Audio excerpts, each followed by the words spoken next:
Hello friends, मेरे study channel में आप सभी का स्वागत है। आज मैं आपको बताऊंगी कि literary theory and literary criticism के बीच में क्या डिफरेंस है। तो चलिए शुरू करते हैं। लिटरेरी क्रिटिसिज्म मीन्स क्रिटिकिंग और रिव्यूइंग समथिंग। लिटरेरी क्रिटिसिज्म का मतलब होता है किसी चीज़ को क्रिटिक करना और रिव्यू करना। It is about analysing a piece of literature. इसका मतलब होता है कि किसी पीस ऑफ लिटरेचर को एनालाइज करना और उसके बारे में अच्छाई बताना कि क्या उसके अंदर अच्छा है और क्या क्या उसके अंदर कमी है यानी बुराई है। और जो क्रिटिक होता है उसकी क्या जॉब होती है, दे एनालाइज सर्टेन वर्क्स और writers by telling what is good about such literature and what is not. Critic का काम होता है कि वो जब भी किसी टेक्स्ट को एनालाइज करते हैं तब वो उस पीस को या तो उसकी अच्छाइयाँ बताते हैं या उसकी बुराई करते हैं। क्रिटिक का मतलब कभी भी क्रिटिसिज्म नहीं होता है फ्रेंड्स। इसका मतलब होता है कि किसी लिटरेचर के पीस के बारे को पढ़कर उसके बारे में अच्छाइयाँ या बुराइयाँ बताना। Criticism is about reviewing a particular work, how to जज a text and what makes a text good. Criticism का मतलब होता है कि किसी टेक्स्ट को किसी पर्टिकुलर वर्क को जज करना, उसे रिव्यू करना और उसके बारे में अच्छाइयाँ या बुराइयाँ बताना। एंड अब मैं बताऊँगी कि लिटरेरी थ्योरी जो है लिटरेरी क्रिटिसिज्म से कैसे डिफरेंट है। So let's start. Lenses which are used by people in order to analyse a literary work. जो ये लिटरेरी थ्योरी है दोस्तों, ये इंग्लिश लिटरेचर का बेस है और लिटरेरी थ्योरी से ये हमें अप्रोच प्रोवाइड करता है डिफरेंट टाइप्स की, जिससे हम लोग जिस अप्रोच को हम यूज़ करके एक टेक्स्ट को एनालाइज कर सकते हैं। तो these are the lenses which are use by people in order to analyse a literary work. ये जो है ये लेंसेज है जिससे लोग जो हैं एक लिटरेरी वर्क को एनालाइज कर सकते हैं, क्योंकि ये इसके थ्रू हम लोग हमारे पास डिफरेंट अप्रोचेज़ होती है, जैसे मार्क्सिस्ट हो गई, फेमिनिस्ट हो गई, न्यू क्रिटिसिज्म हो गया and many more. So here we look at the form of text rather than looking at the background. हम जो है लिटरेरी थ्योरी के अंदर जो है हम टेक्स्ट को पहले पढ़ते हैं, उसके बाद हम जो है टेक्स्ट की फॉर्म को जो है जानने की कोशिश करते हैं rather then looking at background, historical, social context. इसमें क्या होता है कि हम सिर्फ एम्फेसिस जो है टेक्स्ट की फॉर्म पर देते हैं rather देन हमें टेक्स्ट के बैकग्राउंड, हिस्ट्री या सोशल बैकग्राउंड से कोई लेना देना नहीं है। इसमें क्या होता है, we analyse the book based on choice of word, style, form of writing. हम जो है बुक को जब भी किस बुक या फिर को जब भी पढ़ते हैं तब हम क्या मतलब लिटरेरी थ्योरी के अंदर हम लोग सबसे पहले टेक्स्ट की जो है स्टाइल को देखेंगे कि राइटर ने क्या स्टाइल का यूज़ कर रखा है, कौन सी राइटिंग्स को यूज़ कर रखा है और कौन से वर्ड्स यूज़ कर रखे हैं। ठीक है, जैसे मैं आपको एक एग्जांपल देती हूँ। Suppose let's take up the example of Marxist literary theory. अब ये जो है मार्क्सिस्ट लिटरेरी थ्योरी है, ठीक है, और वी एनालाइज सोशल कंडीशन। अगर हम लोग किसी टेक्स्ट को एनालाइज करते हैं मार्क्सिस्ट लिटरेरी थ्योरी के अकॉर्डिंग, तो हम फॉर एग्ज़ाम्पल हम लेते हैं चार्ल्स डिकेंस की हार्ड टाइम्स, जो कि पूरी कम्प्लीटली बेस्ड है मार्क्सिस्ट लिटरेरी थ्योरी के ऊपर। ठीक है, वी एनालाइज। तो अगर हमें बोल दिया जाए कि इस जो नॉवल को चार्ल्स डिकेंस की हार्ड टाइम्स को मार्क्सिस्ट लिटरेरी थ्योरी के बेसिस पे एनालाइज करना, तो हम लोग सबसे पहले क्या करेंगे, उसकी सोशल कंडीशन देखेंगे कि उस टेक्स्ट के अंदर क्या क्या सोशल कंडीशंस यूज़ हुई है और मेजर क्लास कॉन्फ्लिक्ट्स क्या क्या हैं और जो है लोगों को उस टाइम की सोसाइटी में कैसे ट्रीट किया जाता है। बिकॉज़ जो मार्क्सिज्म जो है वो फोकस करता है rise on the working classes, how people are treated based on their race, class, gender etcetera.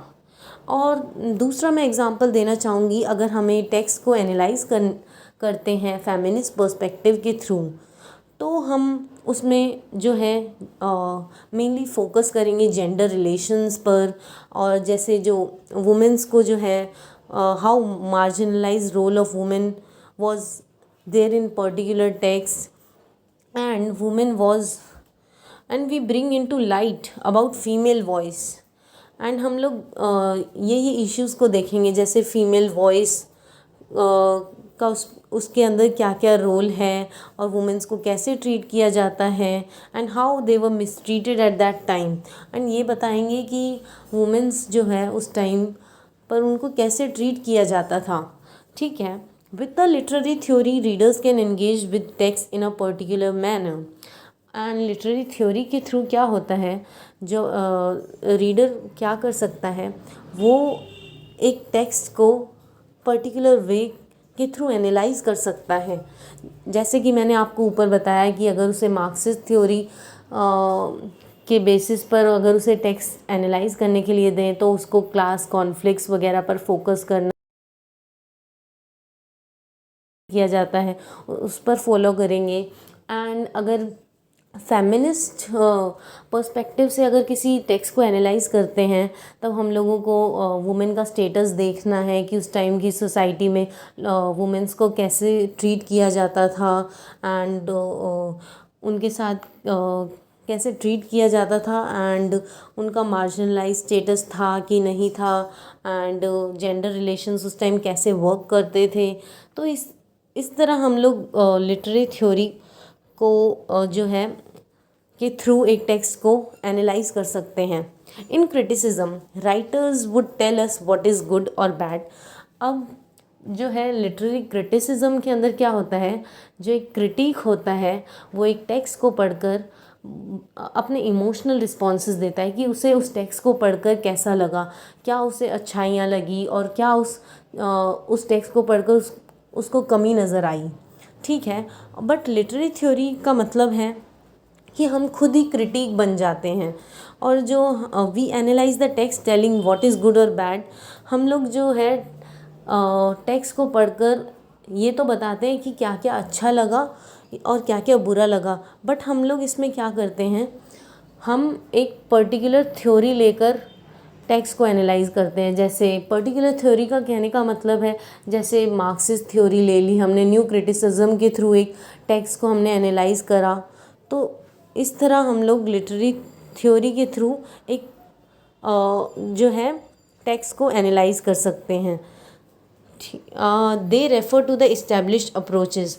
Literary theory का मतलब है कि हम जो भी इस्टेब्लिश अप्रोचेस है, यानी न्यू क्रिटिसिज्म हो गया, मार्क्सिज्म हो गया, एंड फेमिनिज़म हो गया। ठीक है। इन अप्रोचेस को यूज़ कर हम एनालाइज कर सकते हैं और अपने इमोशनल रिस्पॉन्सेज उन अप्रोचेस को फॉलो करके हम बता सकते हैं कि इसमें हमें क्या कमी लगी, क्या अच्छाई लगी, and then that we can use in order to understand the text. ठीक है। All theories gives us different ways of approaching same text. जो थ्योरीज़ होती है, बहुत सारी थ्योरीज़ है, तो सब हमें वे बताती है कि एक पर्टिकुलर टेक्स्ट को हमें किस तरह से अप्रोच करना है। ठीक है। और हमें अपनी आर्ग्यूमेंट्स कैसे फॉर्म करनी है। So by using theories we become critics. अब लिटरेरी थ्योरीज को यूज़ करके हम क्रिटिक्स तो बन जाते हैं। We use different schools become, हम जो है इसमें डिफरेंट स्कूल्स स्कूल्स को पढ़ते हैं, जैसे कि वही न्यू हिस्टोरिसिज्म हो गया, और आपका न्यू हिस्टोरिसिज्म हो गया, स्ट्रक्चरलिज्म हो गया, पोस्ट स्ट्रक्चरलिज्म हो गया, पोस्ट मॉडर्निज्म हो गया, मॉडर्निज्म हो गया। सो हम इसके अंदर डिफरेंट स्कूल्स के की अप्रोचेस को पढ़कर फिर हम टेक्स्ट एनालाइज कर सकते हैं। ठीक है। And critiquing does not mean saying negative about a text. दोस्तों, मैं ये बताना चाहूँगी कि क्रिटिकिंग का मतलब कभी भी ये नहीं होता कि सिर्फ उस टेक्स्ट को पढ़कर ओनली नेगेटिव बातों को बताना। इसका मतलब होता है कि एक टेक्स्ट को रिव्यू करना और अपने इमोशनल रिस्पॉन्स देना, भले ही वो अच्छे हों या बुरे हों। It means analyzing different things and इसका मतलब होता है एनालाइज, अलग अलग चीज़ों को एनालाइज करना, and then sharing opinion about that particular thing. उसके बाद इसका मतलब बेसिकली ये हुआ कि मतलब टेक्स्ट को डिफरेंट डिफरेंट वे से, it means analysing different things and then sharing opinion about that particular thing. तो क्रिटिकिंग का मतलब हुआ कि डिफरेंट डिफरेंट थिंग्स को एनालाइज करना, फिर अपने ओपिनियंस फॉर्म करना। Okay, so thank you. And इसके नोट्स डिस्क्रिप्शन में आपको प्रोवाइडेड हैं, तो आप डाउनलोड कर लीजिए। अगर आपको ये चैनल पसंद आया हो तो प्लीज़ इसे सब्सक्राइब करें। Thank you.